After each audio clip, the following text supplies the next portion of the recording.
Zuma in February this year. Ramaphosa is expected to meet his counterpart, Nigeria's President Muhammadu Buhari, in Abuja, Nigeria's capital. It is expected discussions between both leaders will be aimed at bolstering economic ties among two of Africa's largest economies, despite diplomatic relations having been strained recently. Some analysts argue that the discussions may be centered on the 39 trillion rand Continental Free Trade Zone agreement, which is still pending. Well, to talk more on the illicit financial flows out of the continent, South Africa's political economy and relations between South Africa and Nigeria in light of President Cyril Ramaphosa's working visit to that country, we are now joined on the line by the Director of Political Economy in Southern Africa, Biniza. A very good evening to you, Mr. Biniza. Thank you so much for joining us. Now, Nigeria and South Africa have got the biggest economies on the continent. So how have economic relations between the two been in the last couple of years? I mean, the working visit by Mr. Ramaphosa is expected to deal largely with trade relations between the two. Yes, I think the countries have got quite a strong competitive relations with one another, knowing that just a few years ago, after rebasing its GDP, Nigeria took over the first spot in terms of the biggest economy on Africa from South Africa. But in recent years, diplomatic relations have been very strained, as you've also seen in terms of some of the retaliation and the protests that have happened both in Pretoria but as well in Lagos following the xenophobic attacks that started in 2014. But more recently, with the signing of the Continental Free Trade Area, these two giants of the African economy are most likely meeting to discuss how they can balance some of these competing relations with one another, but also encourage intra-Africa trade and regional industrialization on the continent, given that although South Africa is lagged behind in terms of second or third place in terms of the size of the economy, it still is the most industrialized economy on the continent, whilst Nigeria being the largest. And so the countries have got a few things to learn from one another, but more importantly, they need to cooperate in order to make sure the success of the Continental Free Trade Area. And having said that, how great an influence do diplomatic relations have on trade relations? I think very significant, as you can also see in terms of the retaliation and the response that the Nigerian government has had on South African firms doing business in Nigeria, such as the fine against MTN, although might have not been related to the diplomatic relations. Some of these challenges of doing business abroad can be resolved at the diplomatic level without having to impose fines or punitive action, as we've seen. And so these diplomatic ties, resolving some of the issues, is very critical to ensuring and encouraging a equal or level sort of business environment that encourages cross-trade in both directions, in Nigeria from South Africa and in South Africa from Nigeria, I mean. Now, Sia, we all know that, there are quite interesting contrasts in the domestic political environments of both countries that inform and determine their foreign policy decisions. How do both parties move beyond such contrasts and differences in order to bolster, to bolster relations?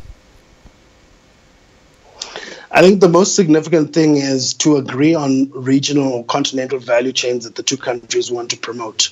Obviously, by creating a continental free trade area, we're now sort of encouraging intra-Africa trade. But beyond that, what we want to get is to encourage or to allow both environments to be conducive to investment.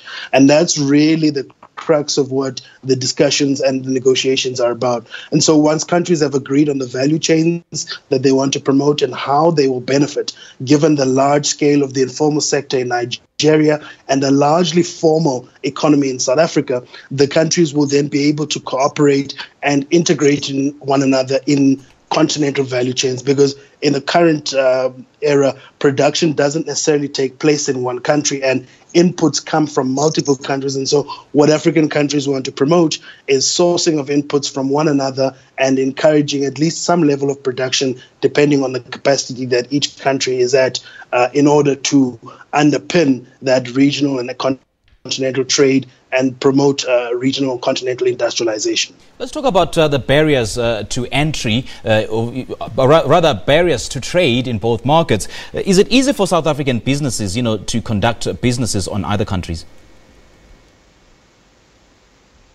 Well, given the similar legal system, although the countries are different in that Nigeria is a federal state and South Africa being a republic, the legal similarities do encourage and enable cross-border trade or business to be conducted in foreign environments.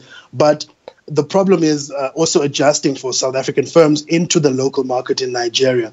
Given the significance of the informal market, I think the informal market is somewhere between 50 to 65% of domestic production in Nigeria, whereas in South Africa, we have a largely negligible informal sector. And so when South African firms are in Nigeria, they have to grapple with the realities of that market, but also integrate some of the producers and suppliers from Nigeria in order to create a mutually beneficial relationship.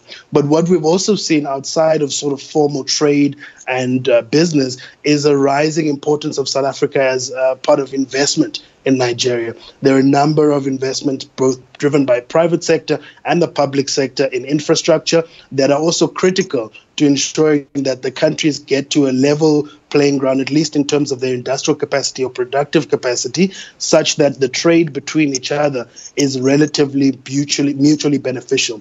Because whilst if Nigeria remains as a largely informal sector without very little industrial capacity domestically, the relations between South Africa and Nigeria will continue being relatively unequal, and the gains from the trade won't encourage continued interaction between the countries.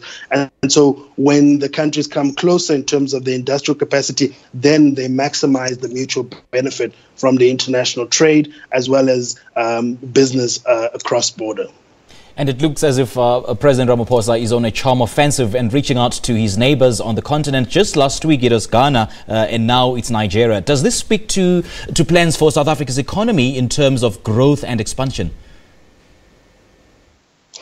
Well, given the challenges at a global level, so by and large, the global economy has now moved out of the global recession of 2009, and perhaps the most recent negative shock was the 2014 commodity bust. But now we're entering a stage of trade mistrust. There's talk of a trade war between China and the US. And so the traditional markets that South Africa used to rely on, the EU, the US, are no longer markets that the country can rely on. And this is the same for Nigeria and other African countries. And so what they're finding is the need to look internally because we are also a growing population and a very young population, which provides a huge consumer base. There is a lot of incentive for African countries to trade with one another. And what we're seeing in a shift in the focus from South Africa taking its neighbors on the continent more significantly is as a result of this finding the need to replace those traditional markets with local emerging markets, both on the continent but elsewhere in the globe, such as Southeast Asia and other regions. I want to engage you on the South Africa-Nigeria Binational Commission.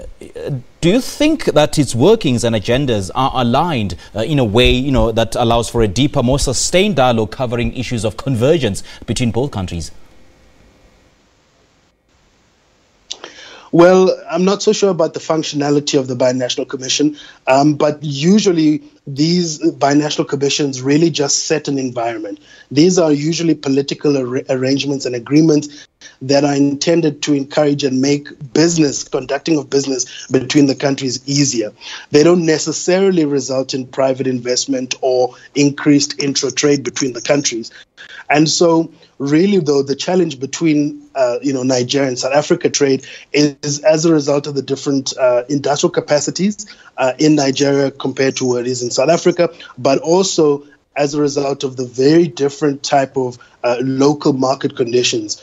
As a business coming from South Africa, you're used to, a formal market, a competition regulator, etc. Whereas in the Nigerian case, you have a vastly different setup, and there's much more importance of the state vis-a-vis the national or central government.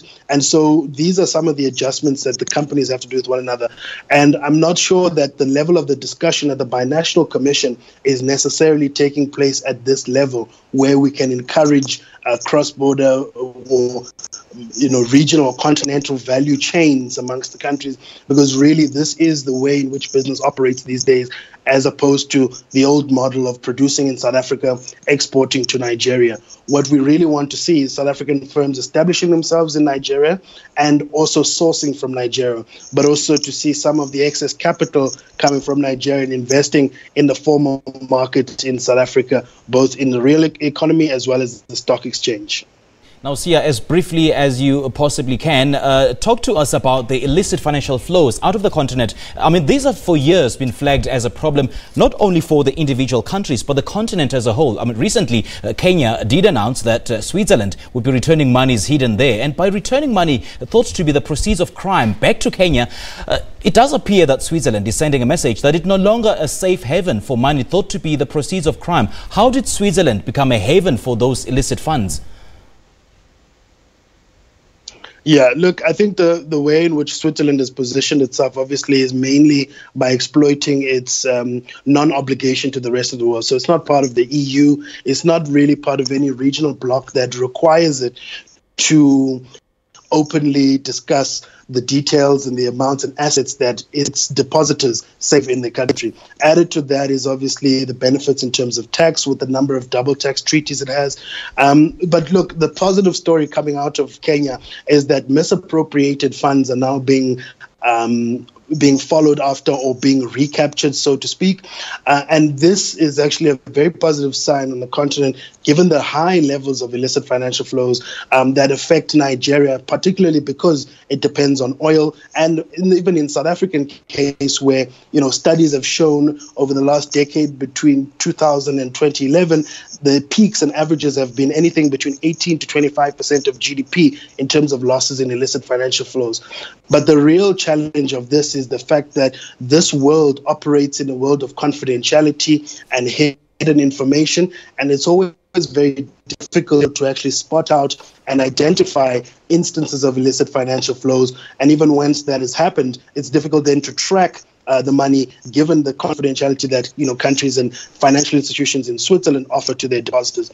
And so this stance being taken by Switzerland is a very positive stance, and I think will be seen in the same light by African governments who lose quite significantly in terms of illicit financial flows. That's a matter that we'll still be watching closely. And as I said, the confidentiality issue is really is a problem. But then thank you so much for joining us, Sia. We really appreciate your insight. That was Sia Biniza. He's the Director of Political Economy, Southern Africa, PISA, and he joins us via Skype.